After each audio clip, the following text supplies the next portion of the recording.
என்னுடைய ஆசீர்வாதம் என்ன நம்புற அத்தனை பேருக்கும் உண்டு. பயம் இதெல்லாம் ஏற்படுது ஒரு சில டைம்ல. சில கெட்ட நேரம் ஆரம்பிச்சா அதுல இருந்து ஒரு பதற்றம். எதனால?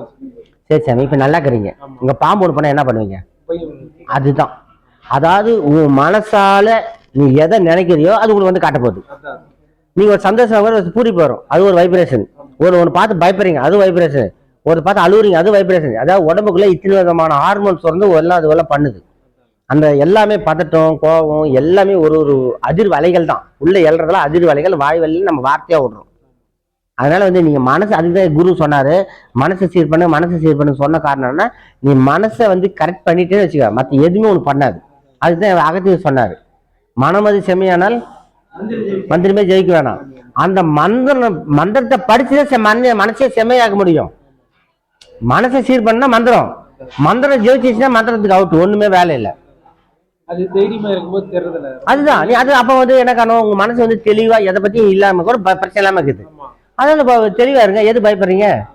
பயன்றது உங்க மனசுதான் சாமி. உங்க மனசு வந்து இது பயன்றதும் அதான் சொன்னேன். இப்ப நல்லா தெளிவாகிறோம். திடீர்னு பாம்பு பக்கம் பயந்து ஓடுறோம். எதுக்கு அது ஓடுறீங்க? அதே போல ஒரு ஒரு ஒரு செயலை பார்த்த உடனே நீங்க அதை பயந்து அதிர்ச்சியாலதான் உங்களுக்கு அது மாதிரி நடக்குது. நீங்க பயப்படாதீங்க, வேலையை வரப்போறது இல்ல. அது இன்னொன்னு, உடம்பு நல்லா இருக்கும்போது நம்மளுக்கு நல்லா இருக்கு, அந்த உடம்பு அடிபட்டுச்சுன்னா அதுல இருந்து ஒரு இதாயிடுது. இல்ல, எல்லாமே வந்து உடல் வந்து இன்னைக்கு நல்லா யோசிச்சு பாருங்க. இன்னைக்கு பாவ புண்ணியம் ரெண்டுக்குது.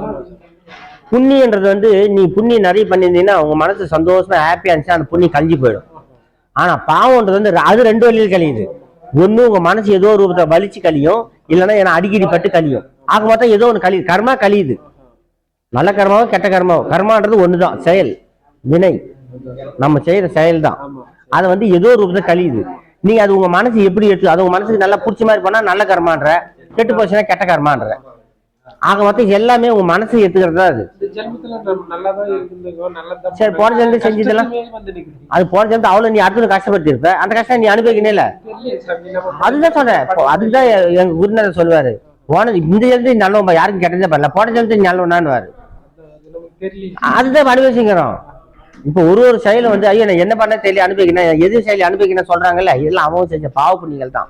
அவன் செஞ்ச பாவ புண்ணியத்துக்கு தகுந்த மாதிரி வந்து செயல் நடந்துட்டே இருக்குது. கடவுள் வந்து யாருக்கும் எந்த கஷ்டத்தையும் கொடுக்கறதில்லை, யாருக்கு எந்த சுகத்தையும் கொடுக்கறதில்லை. நாம ஏற்கனவே என்ன இப்ப நீங்க என்ன வேலைக்கு போறீங்க? பெயிண்ட் வேலைக்கு போறீங்க. ஒரு நாளைக்கு எவ்வளவு? 500 சம்பளம் வருதுன்னு வச்சுங்க. மாசம்னா 15,000 வரும்.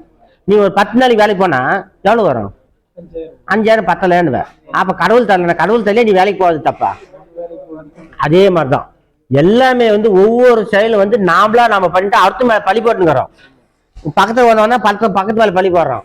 எவன் இல்லைன்னு சுத்தி முத்தி யாரு மேல இருந்தா கடவுள் கமாண்டானான்னு சொல்றோம். கடவுள் வந்து எங்க எது பண்ணிச்சு? இதுதான் சமயம். புரிஞ்சுக்கிட்டா ஒண்ணு இல்லை, எல்லாம் நல்ல விஷயம் தான். ஆனா புரிஞ்சுக்கணும். நம்ம ஜனங்க யாரும் புரிஞ்சுக்க மாட்டேங்கிறாங்களே, என்ன பண்றது? அதனால நீங்க எதுக்கும் கவலைப்படாதீங்க. இறைவன்கிறான் எது செஞ்சாலும் சரி, ஒரு நல்லது வச்சா என்னால் தான் வந்துச்சு, கெட்டது வச்சா என்னால் தான் வந்துச்சு, நான் தான் பண்ண தகுதி ஏற்றுப்பாரு. இது எல்லாத்துக்கும் எந்த மனசு வந்துடாது. பயன்படுத்துங்க, நல்லா இருக்கு. எல்லாமே தாங்க முடியாத துன்பம்னா ஒண்ணு கிடையாது சாமி.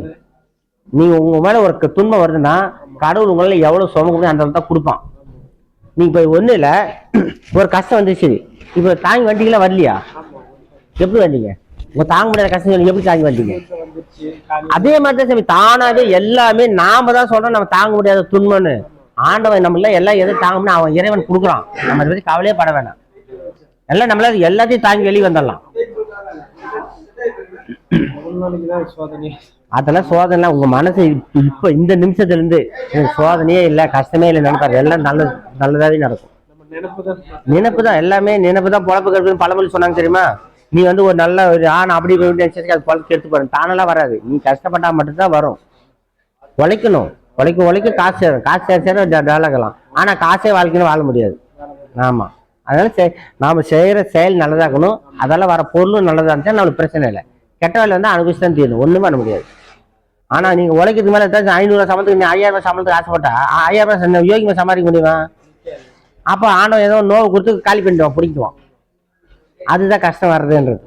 ஆனா நம்ம அதுக்கு நல்லது அதாவது கெட்டது வேணா நல்லது வேணா, நல்லது வேணா கெட்டது வேணா மாட்ட பார்த்தோம்.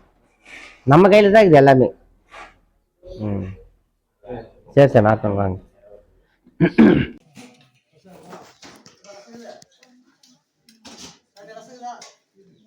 இருக்கு ரசங்குது மோர்க்குது.